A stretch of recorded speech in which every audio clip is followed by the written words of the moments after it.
कुरनेलियस और पतरस के दर्शन। कैसरिया नगर में कुरनेलियस नाम का एक आदमी रहता था, जो इतालियानी नाम के एक सैनिक दल का सूबेदार था।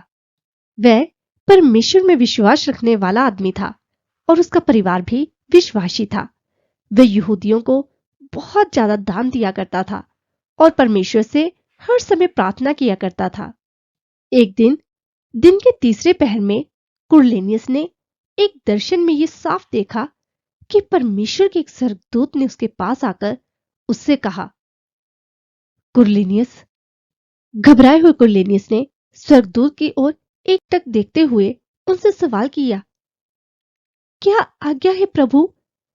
स्वर्गदूत ने उससे कहा, परमेश्वर द्वारा तुम्हारी प्रार्थनाएं और तुम्हारे दान याद किए गए हैं, इसलिए अब अपने सेवकों को भेजकर याफा नगर में शिमोन नाम आदमी को बुलवा लो, जो पतरस भी कहलाता है। इस समय वे शिमोन नाम के आदमी के यहां मेहमान हैं, जो चमड़े का काम करता है और जिसका घर समुद्र के किनारे पर है। और फिर स्वर्गदूत के वहां से जाते ही कुरनेलियस ने अपने 2 सेवकों को, जो लगातार उसकी सेवा के लिए ठहराए हुए थे, उनमें से एक भक्त सैनिक को बुलवाया और उसे सारी बात बताते हुए उसे याफा नगर में भेज दिया। दूसरे दिन जब वे चलते चलते नगर के पास पहुंचे, तब दोपहर के समय पतरस प्रार्थना करने के लिए घर की खुली छत पर गए हुए थे। वहां उसे बहुत भूख लगी और कुछ खाने की इच्छा बहुत बढ़ गई, और जब भोजन तैयार किया जा रहा था, तब पतरस बेसुध हो गया। और तब उसने स्वर्ग को खुला देखा, जहां से एक विशाल चादर जैसी कोई चीज चारों कोनों से नीचे उतारी जा रही थी। इसमें पृथ्वी के सभी तरह के चौपाए, रेंगते हुए जंतु और पक्षी थे। तब पतरस को एक शब्द सुनाई दिया, हे पतरस, उठो, इन्हें मारो और खाओ।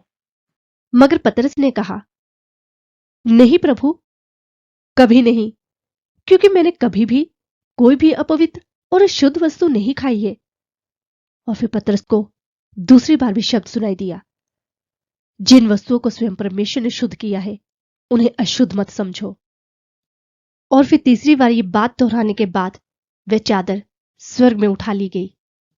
पतरस अभी तक इस कश्मोकश में ही था कि इस दर्शन का मतलब क्या हो सकता है, कि तभी कुरनेलियस द्वारा भेजे गए आदमी पूछताछ करते हुए शिमोन के दरवाजे पर आ पहुंचे और उन्होंने पुकारकर पूछा, क्या शिमोन, जिनका नाम पतरस भी है, यहीं ठहरे हुए हैं?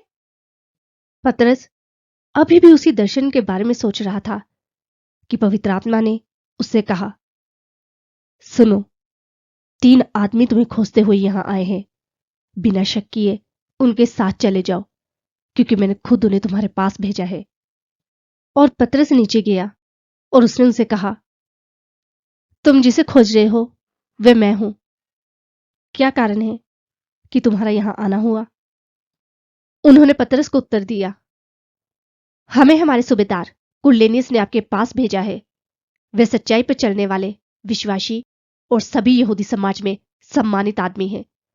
उन्हें एक पवित्र स्वर्गदूत की ओर से यह निर्देश मिला है कि वे आपको बुलवाकर अपने पूरे परिवार के साथ आपसे वचन सुने। तब पतरस ने उन्हें अंदर बुलाकर उन्हें रहने की जगह दी। देखे गए दर्शन के अनुसार संदेश को पाकर पतरस उन लोगों के साथ चल पड़ा। तभी याफा नगर के कुछ विश्वासी भाई भी पतरस के साथ हो लिए। अगले दिन जब पतरस और उसके साथ के लोग कैसरिया नगर पहुंचे, तब कुरनेलियस उन्हीं का इंतजार कर रहा था। उसने अपने रिश्तेदारों और कुछ खास मित्रों को भी बुलाया हुआ था। और जैसे ही पतरस उनके घर के अंदर गए, कुरनेलियस ने उसके पैरों पर गिरकर उसकी स्तुति की।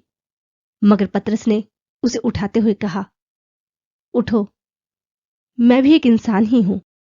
फिर बातचीत करते हुए पतरस उनके साथ अंदर गया, जहां उन्होंने बड़ी संख्या में लोगों को इकट्ठा हुआ पाया।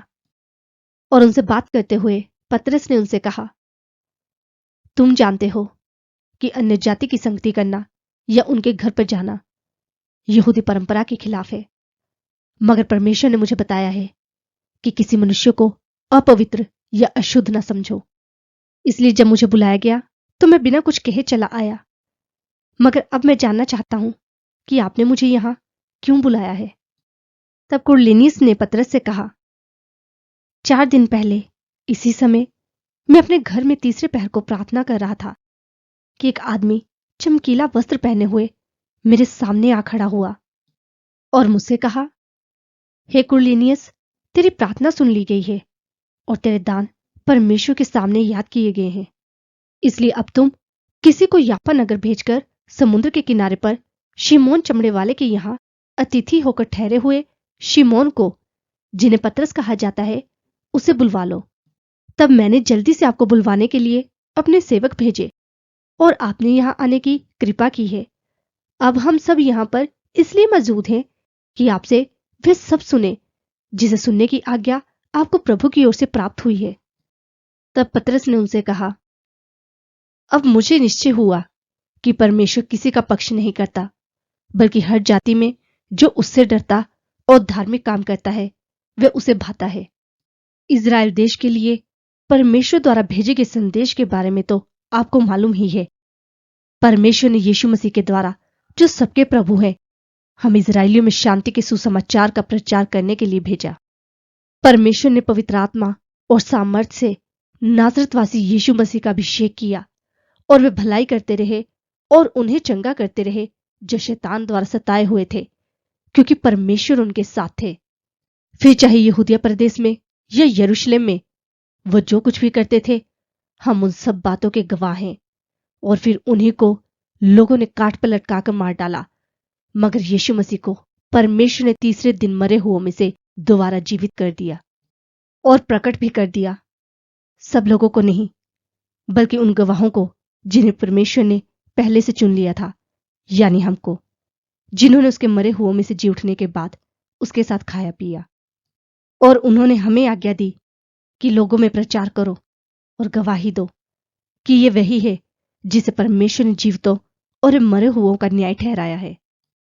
उसी मसीह की सब भविष्यवक्ता गवाही देते हैं कि जो कोई इस पर विश्वास करेगा उसको उसके नाम के द्वारा पापों की क्षमा मिलेगी। जब पतरस ये बातें कर ही रहा था कि उसके वचन को सुनने वाले हर एक पर पवित्र आत्मा उतर आया, और जितने खतना किए हुए विश्वासी लोग पतरस के साथ आए थे, वह सब भी ये देखकर हैरान रह गए कि अन्य जातियों पर भी पवित्र आत्मा का दान उड़ेला गया है, क्योंकि उन्होंने उन सबको अन्य भाषाओं में बातें करते और परमेश्वर का धन्यवाद करते हुए सुना। तब पतरस ने कहा, कौन इनको जल से बपतिस्मा लेने के लिए रोक सकता है, क्योंकि इन्होंने ठीक हमारे समान ही पवित्र आत्मा प्राप्त किया है। तब पतरस ने उन्हें आज्ञा दी कि वे यीशु मसीह के नाम में बपतिस्मा ले, और उन लोगों ने भी पतरस को अपने साथ कुछ और दिनों तक रहने के लिए विनती की। और फिर जब पतरस यरूशलेम लौटा तो वहां के यहूदी पतरस द्वारा अन्य जातियों को उपदेश देने से ना खुश थे, मगर पतरस ने उनसे कहा, जब मैंने प्रवचन देना शुरू किया तो पवित्र आत्मा उन पर भी ठीक वैसे ही उतरा जैसे शुरू में उतरा था। इसलिए जब प्रभु यीशु मसीह में विश्वास करने वालों पर परमेश्वर ने भी उन्हें वही दान दिया जो हमें दिया था, तब मैं कौन था जो परमेश्वर के काम में रुकावट पैदा करता। ये सुनकर वे चुप रहे और परमेश्वर की बढ़ाई करके कहने लगे, तब तो परमेश्वर ने अन्य जातियों को भी जीवन के लिए मन फिराव का दान दिया है। जी हाँ, इस कहानी के जरिए हमें ये पता चलता है कि कुरनेलियुस और पतरस ने जो दर्शन देखे, उस दर्शन को पाकर उन्होंने परमेश्वर की आज्ञा का पालन किया। कुरनेलियुस ने जो दर्शन देखा, उस दर्शन के जरिए उसने पतरस को अपने घर बुलाया, और पतरस ने जो दर्शन देखा, उसने उसके जरिए अन्य जातियों में परमेश्वर के जीवित वचन को प्रकट किया, और लोगों ने पतरस के उस प्रवचन को सुनकर परमेश्वर पर विश्वास किया, और उन्होंने ये माना कि परमेश्वर ने अन्य जातियों को भी जीवन के लिए मन फिराव का दान दिया है।